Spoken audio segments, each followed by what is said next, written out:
सात संवाद या वृत्तवाहिनीत आपलं सहर्ष स्वागत आहे। तर चला पाहूया आजच्या ताज्या घडामोडी। मुस्कान जटाम यांना रायगड कोकण रत्न पुरस्काराने सन्मानित। पेण येथे लाईनमन दिन उत्साहात साजरा।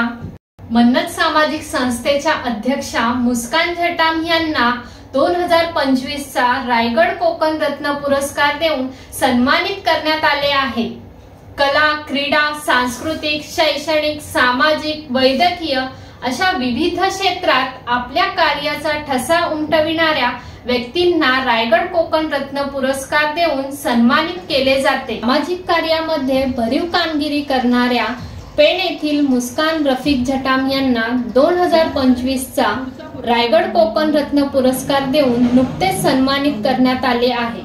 मुस्कान जटाम या आपल्या मन्नत या सामाजिक संस्थेच्या माध्यमातून गेली कित्येक वर्ष समाज उपयोगी व महिलांच्या सबलीकरणासाठी काम करत आहेत। शेकडो महिलांच्या हाताला रोजगार देऊन मुस्कान जटाम यांनी त्यांना स्वतःच्या पायावर उभे केले आहे।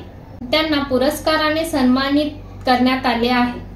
4 मार्च म्हटल्यानंतर महाराष्ट्रात लाईन दिन म्हणून साजरा करण्यात येतो। खऱ्या अर्थाने महावितरण कंपनी मधील प्रकाशदूतांचा सन्मानाचा दिवस, कारण वीज कंपनीची आत्मा म्हणजे लाईनमन, त्यांच्या प्रति कृतज्ञता व्यक्त करण्याचा दिवस। तरी या कार्यक्रमासाठी लाईनमन, वायरमन कर्मचारी उपस्थित राहून हा कार्यक्रम मोठ्या उत्साहात साजरा करण्यात आला।